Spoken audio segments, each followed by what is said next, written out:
Assalamualaikum warahmatullahi wabarakatuh. Saya Nazu Abelia Citra dari Prodi Pendidikan Bahasa Arab semester 6 dengan NIM 010523010020. Di sini saya insya Allah akan memaparkan materi tentang mabadi ilmu sirah an-nabawiyah untuk memenuhi tugas UAS dari mata kuliah mutolaah. Oke, langsung saja. Dalam mabadi ilmu sirah an-nabawiyah ini mempunyai 10 prinsip dasar. Yang dimaksud adalah yang pertama al-hadad, yaitu definisi. Yang kedua al-maudu, itu objek kajian. Yang ketiga as-samroh, yaitu tujuan atau hasil. Yang keempat al-fadl, yaitu keutamaan. Yang kelima an-nisbah atau hubungan. Yang keenam al-wadi atau pencetus. Yang ketujuh al-ismi, yaitu nama. Terus yang kedelapan ada al-istimdad, yaitu sumber. Yang kesembilan hukum asyari ya, yaitu hukum mempelajari. Dan yang terakhir ada al-masail atau permasalahan. Baik, untuk yang pertama tadi adalah al-hadad ya. Al-hadad ini artinya definisi. Nah, secara bahasa kata sirah berasal dari kata as-sair yang berarti perjalanan, jalan atau cara atau metode gitu. Dikatakan fulan sirah hasanah, artinya seorang menempuh jalan atau cara yang baik. Nah, sedangkan secara istilah ilmu sirah adalah ilmu yang membahas kehidupan Nabi Muhammad SAW sejak kelahirannya hingga wafatnya. Nah, meliputi nasabnya, akhlaknya, peperangan, mukjizat, hubungan beliau dengan keluarga dan para sahabat serta seluruh yang sahih. Contoh ketika kita menyebut Sirah Ibnu Hisham. Nah, yang dimaksud adalah kitab yang menghimpun kabar-kabar Nabi SAW sejak kelahiran hingga wafat beliau, disusun secara kronologis. Oke, yang selanjutnya adalah poin al-maudu nih. Al-maudu itu artinya objek kajian. Objek bahasan ilmu ini adalah pribadi Nabi Muhammad SAW itu sendiri dari segala aspek yang berkaitan dengan kehidupan pribadi maupun publik beliau. Nah, yang meliputi beberapa cakupan nih. Di antaranya ada nasab mulia, kelahiran, dan masa pertumbuhan beliau sebelum diutus menjadi nabi, terus pengangkatan kenabian, turunnya wahyu, dan dakwah beliau di Mekah maupun Madinah. Terus ada peperangan, ekspedisi militer, Sariyah, dan perjanjian-perjanjian politik beliau. Juga ada akhlak adabnya beliau sampai ke wafatnya beliau. Poin selanjutnya yaitu as-samroh, yang artinya tujuan atau hasil. Nah, manfaat ilmu sangatlah besar. Di antara yang paling utama adalah mengetahui petunjuk Nabi SAW dan menjadikan teladan dalam seluruh aspek kehidupan. Sesuai firman Allah yang tertulis di dalam Al-Quran surat Al-Ahzab ayat 21, artinya sesungguhnya telah ada pada diri Rasulullah itu suri teladan yang baik bagimu. Selanjutnya, menumbuhkan kecintaan kepada Nabi SAW di dalam hati umat Islam dengan mengetahui secara rinci keutamaan dan kesempurnaan akhlak beliau. Kan makanya ada pepatah tak kenal maka tak sayang ya. Jadi sirah itu harus ada hasilnya. Jadi sirah ini tuh ada tujuan dan hasilnya, apa tujuan dibentuknya sirah ini dan hasilnya tuh seperti apa gitu. Terus ada lagi hasilnya itu kita bisa mengambil pelajaran dan hikmah dari peristiwa-peristiwa di dalam sirah ini gitu, seperti kesabaran dalam perang Khandaq dan kelembutan hati Rasulullah saat saat penaklukan Mekah. Juga memahami sebab turunnya banyak ayat Al-Quran yang disebut asbabun nuzul, serta hukum-hukum syarat yang berkaitan dengan peristiwa-peristiwa tertentu.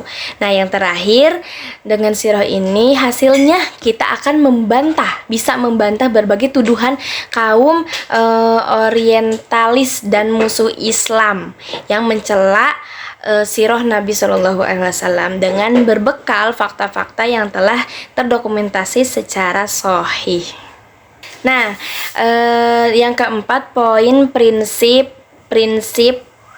dalam ilmu sirah itu adalah al-fadl atau kemuliaan. Nah, ilmu sirah ini termasuk ilmu yang paling mulia dan tinggi kedudukannya. Kenapa? Karena memang di dalamnya itu menceritakan objek-objek yang makhluk terbaik gitu, kayak Rasulullah Shallallahu Alaihi Wasallam atau pejuang-pejuang Islam yang lainnya. Nah, para ulama salaf terdahulu mengajarkan sirah kepada anak-anak mereka sebagaimana mereka mengajarkan Al-Quran.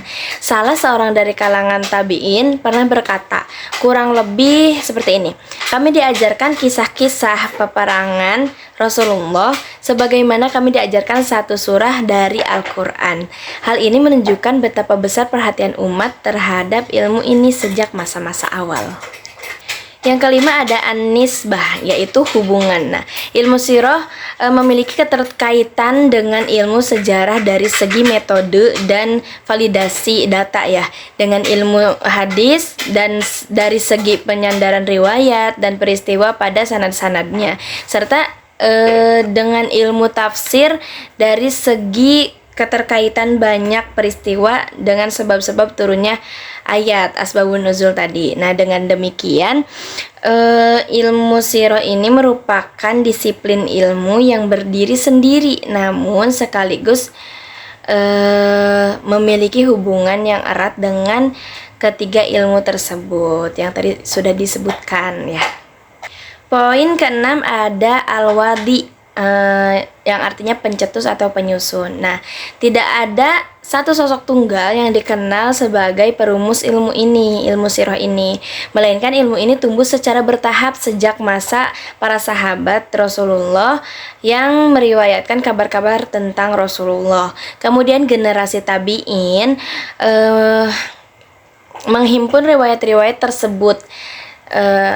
Dan di antara orang yang pertama membukukan sirah ini secara sistematis adalah Imam Muhammad bin Ishaq. Nah, karyanya kemudian disunting oleh Ibnu Hisham menjadi kitab yang dikenal dengan Sirah Ibnu Hisham, yang merupakan salah satu kitab sirah paling terkenal hingga saat ini. Poin ketujuh yaitu al-ismi atau nama. Ilmu ini dikenal dengan nama sirah nabawiyah. Selain itu, ilmu ini juga kadang disebut ilmu magazi apabila penekanannya pada peperangan dan ekspedisi militer Nabi Shallallahu Alaihi Wasallam secara khusus. Nah, serta disebut dalil an-nubuwah, tanda-tanda kenabian apabila penekanannya pada mukjizat dan khususan beliau.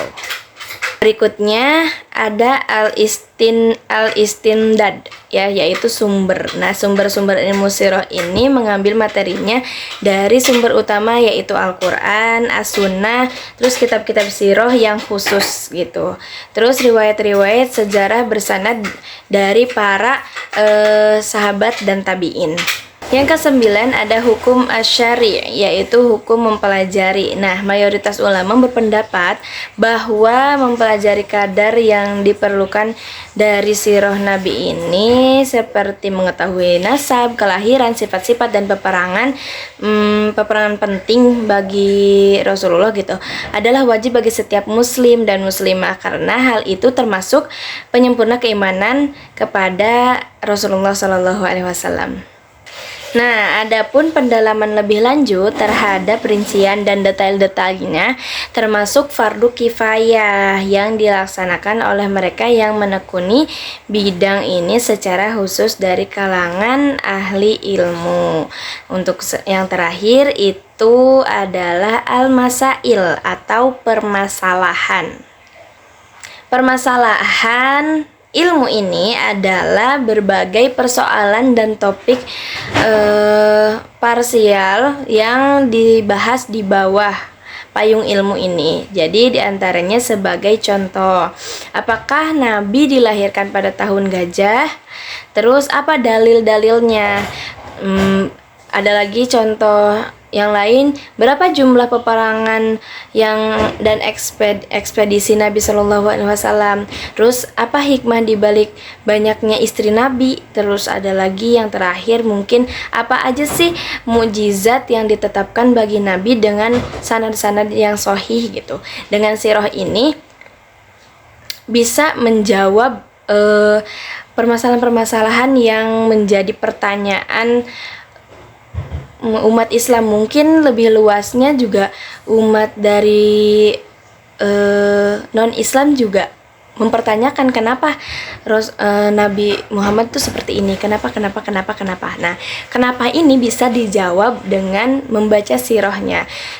Tapi harus mempunyai 10 prinsip itu yang sudah dipaparkan dari awal sampai sekarang ini.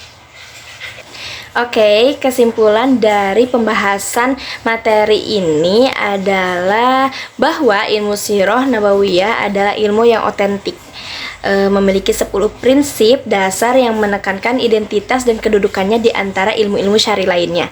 Terus pemahaman terhadap prinsip-prinsip ini juga membantu penuntut ilmu memahami ilmu ini secara metodologis dan jelas sebelum memasuki rincian dan peristiwa-peristiwa lainnya secara lebih mendalam gitu. Nah, mungkin cukup sekian pembahasan mabadi ilmu sirah an-nabawiyah yang bisa saya paparkan. Kurang lebihnya mohon maaf. Wassalamualaikum warahmatullahi wabarakatuh.